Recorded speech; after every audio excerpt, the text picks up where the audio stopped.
Welcome to season 7 of the It Factor podcast. New stories, new guests.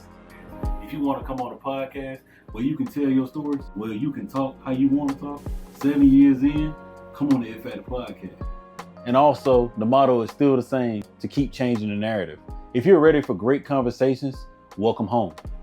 Hey, how y'all doing? Back again with another great episode of the It Factor podcast. As always, I'm your host, Jeremy Robinson. And today we have someone special. Go ahead and introduce yourself. Yeah, my name is Mark Astor. I'm an attorney in Palm Beach County, Florida. Yes, indeed. So it's a pleasure and honor to have you, Mark. And meet you a few weeks, man. You feel like family already. So I'm thankful to have you on the show, man. With that being said, how are you doing mentally, physically, and emotionally? On the fact, I think I'm battling a cold for the second time in about 3 weeks. I feel pretty good. Okay. Pretty good. That's good. That's good. I'm glad you're good, man. I'll say, what led to you wanting to become a lawyer? Oh God, that's a long question. My dad left school at 14 and my mother left school at 16. Mhm. And my dad said to me, you really should get a profession. He says, you'll always make a living if you have a profession. So I got done with college and I said, okay, if I'm going to go to law school, this is the time to do it. Mhm. So I ended up, I took 6 months off because I graduated in December from college. And in June, I started in law school the following June. So I figured if I didn't do it then, I wasn't ever going to do it. So I did. I ended up going to law school. Oh man. So I say, tell us about now. About you working in drug and attorney services. What made you want to help those families with substance abuse and also mental health disorders? Yeah. So the mission of the firm is to save families whose loved ones are suffering from substance use, Mhm. mental health disorders, excuse me, and failed attempts at recovery. So we speak to families from all over the country, typically mums and dads who call us because they have an adult child with a long history of drug use Mhm. and mental illness, excuse me, my dogs, and treatment that doesn't work. Mhm. They may well have been a guest of the state through either the criminal or mental health systems. They're probably med non-compliant, and they may well have had an overdose. And so they come to us to fix that problem, and we use the legal system to do it. In terms of how I decided to do this, so we've been this firm has been in existence for 10 years. I started it in February 16 out of the local library here. At the time, I was broke. I had no money, but I had a mission. I had a lot of people that I wanted to help. I had some close family members and friends who had these issues, and I decided, there was nobody else out there who had built a law firm that was helping these people. So I said, well, I'm going to do it then. I'm going to build a law firm that helps these people. I'm not going to do anything else, right? I'm not going to take car accidents or divorces or criminal work. And I get calls for those cases, and I refer them to friends and colleagues. It's just not what we do. So we're very, very focused on what we do and only this. I love that. I love that. I love what you're doing. Even looking at your resume, I seen the trajectory from, prosecutor to criminal and civil rep through general counsel to now alcohol and substance abuse attorney. I'll say, how have you grown throughout that entire journey or your journey as a lawyer? So so about 11 years ago, I basically met somebody that changed the course of my life.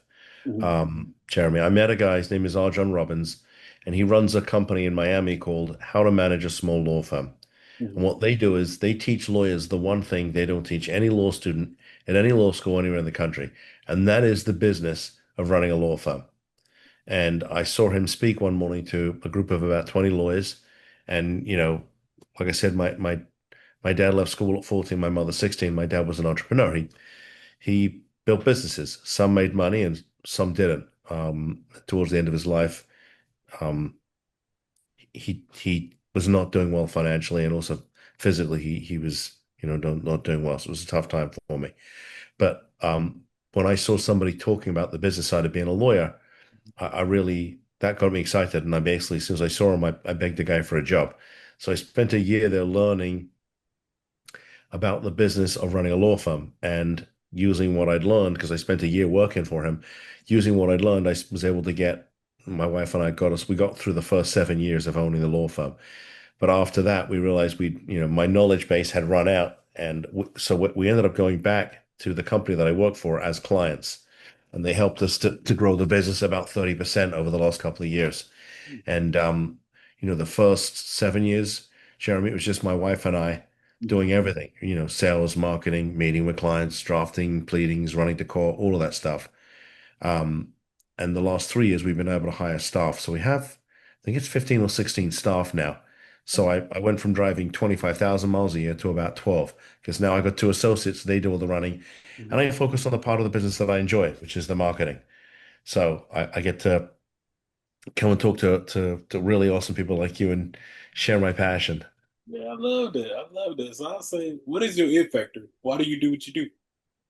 Why do I do what I do? Mhm. I think for me, I mean, look, we all have to put food on the table, and obviously having 15 staff, I got to make sure they can put food on the table too. Um, but that wasn't really my initial motivation. So way back as you mentioned, I was prosecutor.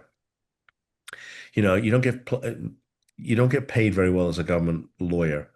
But I will tell you that the personal satisfaction that I got from the work was really something unique. And I left after 5 years because I was really burned out. And I did some defense work. I made a lot more money, but I was completely miserable. And so for me, I think the most important thing was that I had to have a law firm business where I felt like it was helping people, right? It had to feel good. It couldn't just be about the money. Now, look, obviously, I built a business over 10 years that's, giving me a certain lifestyle. And, 11 months after I opened the office, I lost my dad. So was able to support my mum for a number of years. But the most important thing was something that really felt good. Like I felt like I was helping people. And I must be honest with you, Jeremy, I didn't never really thought of myself as an entrepreneur until I opened up my own business. And I'm like, and you evolve as a business owner, right? I mean, the business grosses more in a week now than I grossed in my first year, you Mhm. know. Mhm. I mean, I didn't make six figures my first year. I had just enough money to pay my bills and, go for dinner.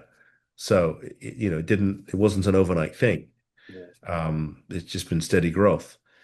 But I think for me, it's that feel good, right? I feel good about helping people. But I think also I just enjoy, I was a trial lawyer. I tried 200 jury trials in 5 years, which is a boatload of trials in a very brief period of time. Mhm. I enjoy talking to people. I enjoy going out there. Like tomorrow night, I'm going down to Miami and a colleague of mine who's a clinician, we're going to talk to a group of 20 clinicians. And then on Thursday, we're going to drive all the way across to Naples, which is 2 hours west of me, and we're going to do the same thing. I enjoy that. I really enjoy it that. I enjoy sharing my mission Mhm. and getting out there. Obviously, it helps the business, but more importantly, I enjoy that interaction with other people. That's fun for me. It's tiring, but it is fun. Definitely, definitely. I love talking to people too, man. I think that that's what we're here for, to make those connections and also help people. And that We're here is to serve, we're here to serve people. Yep, that's and our it's okay. that's our And it's cost for being here. and you know what, Jeremy? It's okay to get paid for that too. It's Yeah, America. We don't have to do it for free. Now, it look, is. if you do enough of it and you make money, then you can start to give some of it away There for you free. And we have done that over the last year or two. We've started to support local charities, go. which Mhm. is great. So that's okay. It's all Yeah, good. I love that. Yeah, definitely. You're right about that. I say, why is it important to help people then? I mean, I think at the end of the day, isn't that what builds, a solid community? I mean, is helping people because not everybody can help themselves, right? I mean, I think that's what it is to be an American, maybe to a certain extent. I'm originally from the United Kingdom. I moved here in '87. My father was a big believer in the American dream, Mhm. and he believed that if you work hard, put food on the table for your family, pay your taxes, that you should get rewarded for that. But, I mean, I think the whole idea of having a business is because, if I have a business that provides legal services and you have a business that say you own a restaurant and you sell food services, and maybe we have a friend and he services cars, right? Those are all services that help the community, right? But while we're all using each other's services, it's also putting food on the table for everybody. It's true. That's true. I love that. I love that, and I think that's what it's all about. Like we said, it's all about helping people and of course building connections. But outside of that, the reason why we're here and how we can make this a better place to live is by living by that. It is helping one another and growing. I think that that's something we have gotten away from as an entire people, and I would love to see that come back. Well, I think we get too wrapped up in politics. So that's why I try to avoid talking politics with anybody. Yes, hey, you're definitely right about that. Because, Definitely. at some point you're going to alienate 50% of the people that you Mhm. could potentially help, but also who are potential clients for you. True. It's true. Right about that. I say, what does your work day consist of? So, I'm 59. So I try to go to the gym 4 mornings a week. So like this morning, I got up. I don't normally eat breakfast, so I get up, I drink some water, and I do enjoy a good cup of coffee, just one. So that normally takes me about 45 minutes. I'll probably check over my emails. I will, I'm ashamed to say, check out the news, good news and bad news. Um, and then I get myself to the gym. I normally bang out a workout in about 40 minutes, come back, and then, I'll probably go over any more emails that have come in. I put a lot of content out on social media. So normally I'll go online and say, okay, what do I want to make a video about? So I think today I put out three of them. Um, so I put out content about news stories that, I think that, where I think it sort of jives with what we do. It's part of our mission, but also there's a message to it, right? If I do a video about a celebrity who's had a relapse, Mhm. it's not just because I'm not trying to highlight the celebrity. I'm like, see what happened to this individual. This is this is the kind of things that we see. He just happens to be a Hollywood celebrity, but this can happen to anybody. So I do a lot of that in the mornings. I try to get that done, but I also do, I'm a member of a networking group. So some mornings I have an early networking call for an hour and a half. Um, I might be meeting with, like, we do every Monday from 9 to 10, I meet with my entire team and we go through all of the cases that we deal with, any issues that are coming up. And so we're constantly in touch with each other just to see what's going on, because otherwise, people, you can't grow the business if you're not in touch with your team. And we work virtually, but like you and I are on Zoom, we use Teams, but it's the same thing, right? We'll get Mhm. on a Teams meeting and we'll talk to the staff, go through things. And so in the afternoon, I mean, I, maybe I go for lunch, somebody with, that might be a business connection for me. Or today, I think I had lunch at home, but then I had a call with somebody that, he's got a business that we might be able to help each other. So I'm constantly looking for different ways to connect with people because, like you so aptly said, right, it's all about that connection thing, Mhm. right? That's how you help other people. And Definitely. maybe I meet somebody who has a service and I can refer my clients, or I can refer clients to that person. May not benefit me financially, Mhm. but I helped that person, and they'll remember that I helped them, even though it didn't benefit me, directly. But I not only did I help the client, but I referred, I referred business to somebody else, so he or she can put food on the table, and they help the client. So I'm always trying to meet people. You never know. I mean, who knows? I mean, you and I, who knows how we might be able to help each other in the future? You just never know. Yeah. You never know. You never know. I mean, it happened a lot since I was a young kid. Like I said, playing football. Like it's some of my teammates that put me on to people, or we'll still talk. Like, yeah, I got this for you. Even this shirt here. One of my teammates, man. This Where is did you one of play? his. Where did you play football? I played at Clark Atlanta, and I played in South Georgia. So from Fort Valley, Georgia. I don't know if I told you, but I live in Atlanta now. So yeah. Okay, I thought you were in Atlanta, but I wasn't sure. Yeah, I've been to Mhm. Atlanta a couple of times. My wife and I road tripped several years ago. We did a couple of road trips, and both times, because getting out of Florida is a really long drive, so we stopped in Atlanta. That was our place to go from Florida, south of, because we're in South Florida, so it's a Mhm. long drive. I already know. I already know. My brother-in-law is from Palm Beach. So, Oh, he lives up the street from me. yeah, We live in Palm Beach County. that's what's up. That's what's up. So I'll say, who is Mark outside of your career? Well, so my wife and I, we got married 2 years ago. So I'm a husband now. So I got married. I'm 59. I got married for the first time when I was 34. I was divorced a year later. So for a long time, I was just me, myself, and I. Uh-huh. And but 2 years ago I got married. My wife and I have been together for 7 years, but we didn't get married until 2 years ago. So I'm a husband. I'm also a stepfather. I have a 26-year-old stepson who played 3 years of college hockey. He's now out in the world trying to, make his fortune. And I have a 29-year-old stepdaughter who is, she's a dentist, but she's doing a residency in orthodontics. So I'm a stepdad, but we also have, we're pet people. So right now we have 3 dogs in the house and 3 cats. So my life is very full. Yeah. My wife and I love our pets. They're great company during the day when we're working. I've got a cat sleeping in the office right now as I sit here. So it's amazing, right? He'll crawl up. I've got like a little cat tree, Mhm. and he'll crawl to the top. And as soon as I start talking, I don't know, I must lull him to sleep. But he's fast asleep. He's passed out. He was snoring before. You couldn't hear him, but I could. He's a little black cat, fast Uh, asleep, snoring away. that's how it is. With we just had me and my wife just had my first daughter in Oh, November. congrats! Thank you. And That's exciting. we literally every day we learn something new, you know. And I've been able to watch her. Today was my first day without mom, so I was by myself, and I had to like sit in there and do stuff. And I was sitting, I was like, you're a good kid. I was like, all right. So every day I learn something new, and I really enjoy being a father, man. How old is the baby? She's 3 months. She's Are you 3 months. changing diapers? Yes, doing it all.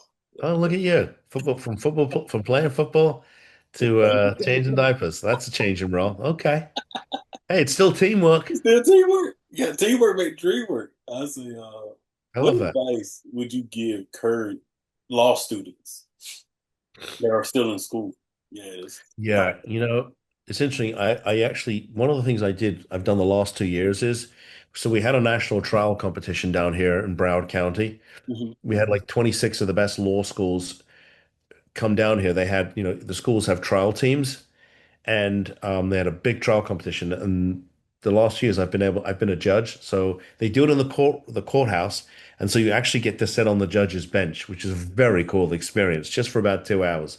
Hmm. And I tell the students after we get done that they're so amazing, and I tell them, it's so important. It's so important to find an area of the law where you feel like you're helping people. Like it just can't be about the money. And it's interesting. I have a podcast too, Jeremy. I interviewed a guy this morning. Such a great question. And he left law school, clerked for a federal judge, and then he went to work for a big law firm. And they just ground him. They just worked him to death to the point where his own mental health was starting to suffer. And one day he got into a horrendous car accident. Some kid rear-ended him who wasn't paying attention. He was playing with a cell phone, sending a text message, and just smashed into the back of him. And he basically spent the next 10 years addicted to pain medications and had multiple surgeries on his back and neck. And, it took that experience for him to find his passion. So now he mentors other lawyers that are struggling with mental health issues because our profession is rife with lawyers who have substance use and mental health issues. I put a couple of lawyers into treatment. And so I tell the students it's really important to find a group of people that you can help. And if you do it, but if you do what you do better than anybody else, you'll get paid for it. The universe will reward you, and you can get all the materials things that you like or whatever makes you float your boat. But at the end of the day, you got to find a bunch of people that you really want to help. You got to feel good about what you do. You got to feel excited to get out of bed in the morning. And look, I have my moments too, where I don't, I get out of bed sometimes not because I want to, but because it's just a matter of discipline, right? Hmm. So, um, I think it's important to find a certain passion, because otherwise the work can get mundane. You And know, it can get mundane. So I think you have to have goals. That's another thing. Many years ago, I listened to a book. It's called The Strangest Secret. And it was written by a guy called Earl Nightingale in the 1960s. And you can download it as an audiobook. It's 45 minutes. This thing is so old, Jeremy. You can hear the record crackling as it goes around. hmm.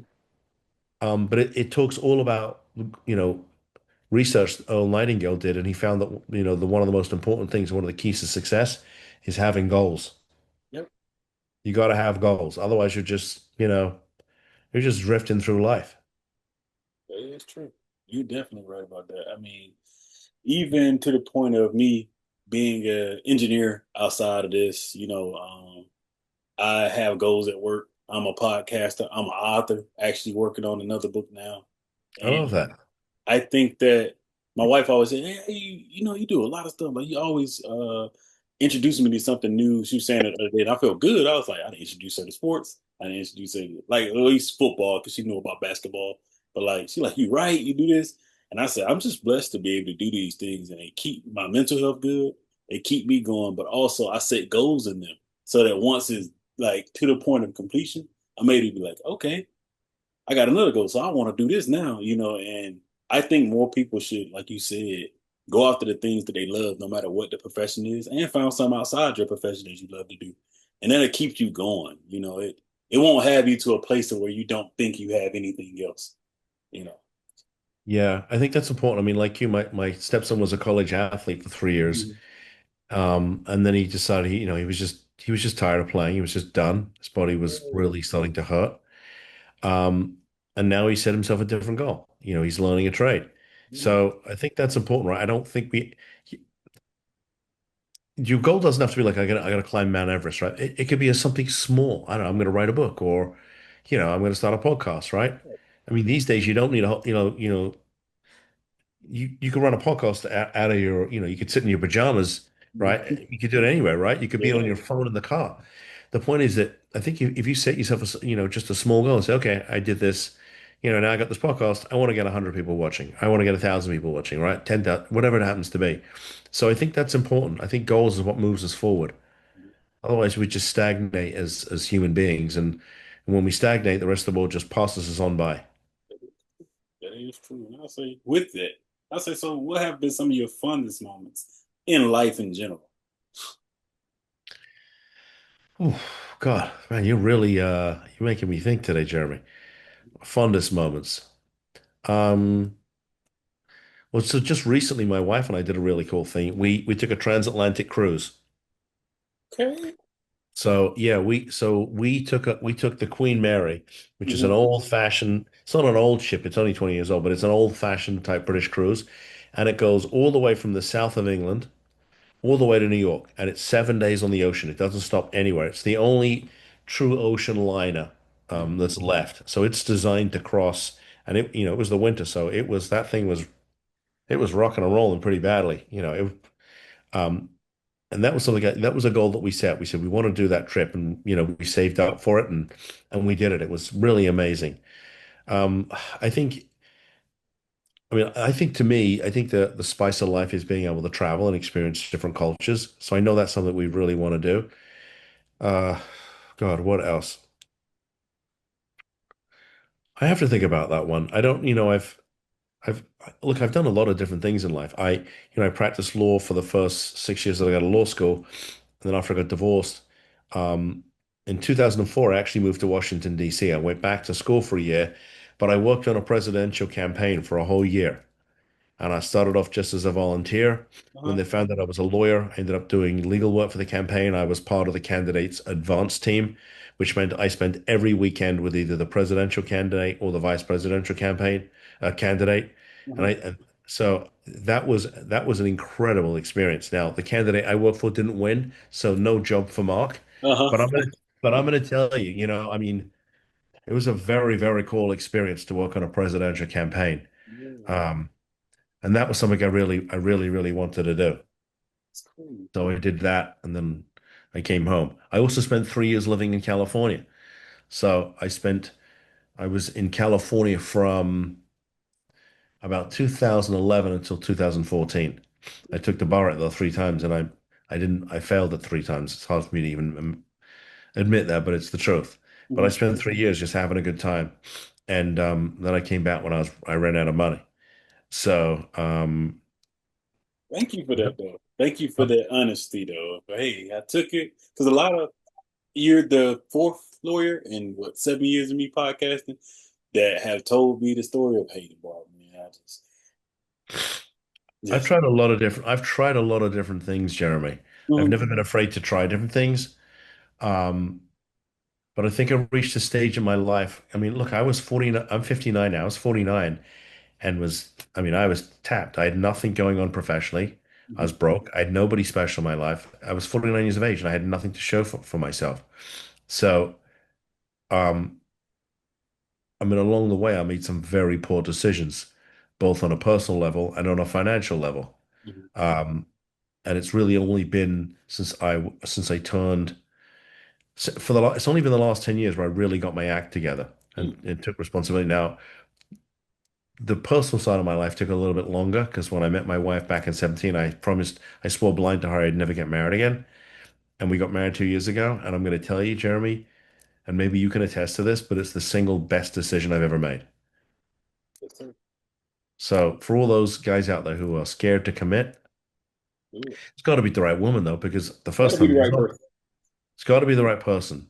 So the first time I married a woman that I was very visually attracted to, but what we Mhm. were not compatible. My second wife is also very beautiful, but more importantly, first of all, she's my best friend. There we go. She's the person I trust the most. I know she's got my back, and she's there to pat me on the back when I've done something good, and she's also there to kick me in the ass when I need a kick in the ass.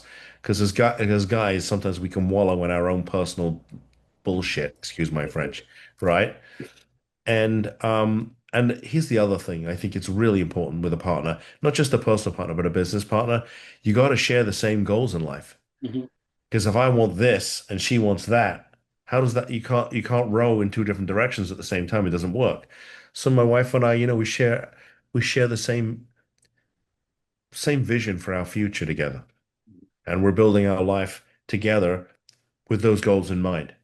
So um I don't know, maybe my single most important accomplishment is actually getting married Mm. for the second time.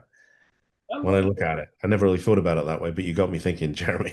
Hey, that's what the podcast do. That's what we do. I'll say that too. Me marrying my wife has actually been real great. We witnessed some good times, some bad times in our dang.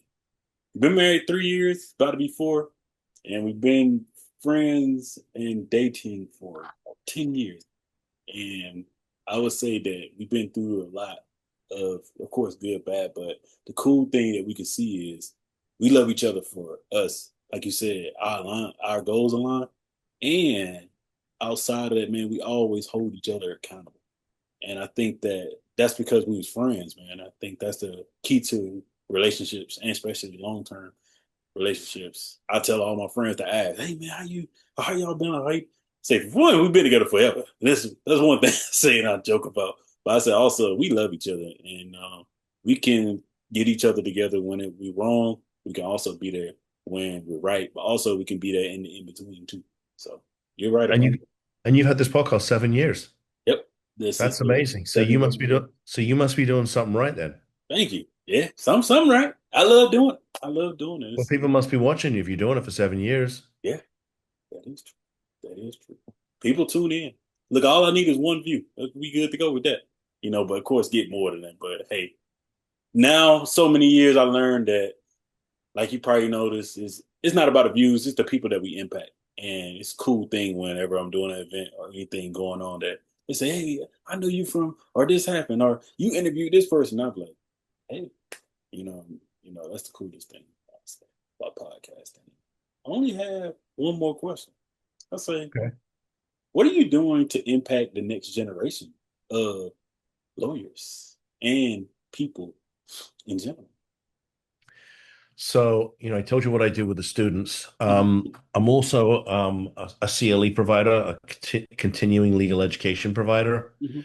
So, as lawyers, we have to, I think it's 30 credits in 3 years. So I got myself certified as a CLE provider, and it's a great way for me to market the business. But more importantly, I get to share about what we do. So I've done CLEs, some virtual, some um, in person, and so I think for me, it's interesting. So when I talk about what we do, but I talk about the laws obviously because I'm trying to educate the lawyers so they get their credit. But there's two things that I talk to them about when I get sort of towards the end of things, Jeremy. One is kind of what we talked about, which is finding a group of people that you can help so that you feel good about what you do. I think it's important to have a mission. And the other thing is I talked to them about is is taking care of themselves, because as lawyers, lawyers are twice as likely to develop a substance use disorder as non-lawyers. So lawyers, I get calls all the time from lawyers, who are they're severe drug problems, alcohol problems, mental health issues. The lawyer that I was an interview this morning, and he helps other lawyers with this stuff. But the message I give is, look, if you're suffering, and lawyers, I mean, first of all, we have a terrible ego, right? And we think that we can solve every problem in our lives, right? Even if we're not qualified to solve it. And maybe just as men too. It's funny. I put an article about this today, about how the fact that men are very reluctant to talk about, their own mental health. And if you combine that with the fact that lawyers suffer twice as much but don't like to talk about this stuff, it can lead to a disastrous situation. And I tell lawyers, look, I put a number of lawyers in treatment. I've also represented lawyers who've had family members with these issues. I've even represented a judge. And I say to them, look, if you have an issue, you should call me. I can I can push you in the right direction where you can get help. Or you can call the Florida bar. I know the Florida bar here, which is the administrative agency which regulates the practice of law here in Florida. I mean, they will bend over backwards to help lawyers, right? If you call them and say, I have a drug problem, you can speak to them confidentially, they'll help you. And I'm willing to bet that just about every bar association in the 50 states has something like that. Doctors do too. But if you have an issue and you get arrested, or you steal clients' money, I mean, you risk losing your ticket, and then you're out of the game and you can't put food on the table. So I think it's about, number one, having a mission. And number two, if you have a problem, you should reach out for help, because it's not a problem you can solve on your own. You simply can't. It's like trying to cure your own cancer. You just can't do it. You need to go to see a doctor, a specialist, right? You need to go speak to somebody that can help you with your issue. So that to me is important. And obviously, talking to the law students I love doing that. But um, I try to focus on the current generation of lawyers. And it's funny because when I was a young prosecutor, I see these older guys coming in, you know, I sort of looked at them like they're really old. And now I'm 59. I'm in my 32nd year of practice, and the law students look at me. I mean, this competition I judged 2 weeks ago, when I got out of law school, most of them weren't even born. Mhm. So I must look like an old guy to them. I Mhm. mean, They'll, so look, they'll soon they will know that times yeah, maybe. it starts to speed up. But My no, dad used to tell me the older you get, the faster it goes. And it's true. It really is. I mean, we're already in March. Can you believe that? It's mm, March already. it's Mark. Look, half to me, it feel like half the year is just It's whipping right by. and I thank you, man, for coming on the show, and Well, thanks thank for you for having me, you Jeremy. got us in I contact. appreciate you. Uh, I uh, do. I appreciate you. Look, it's late at night. You got a baby, and yeah, you spent a half an hour with me, and I'm grateful for that. Thank you for doing that for me. no problem. Um,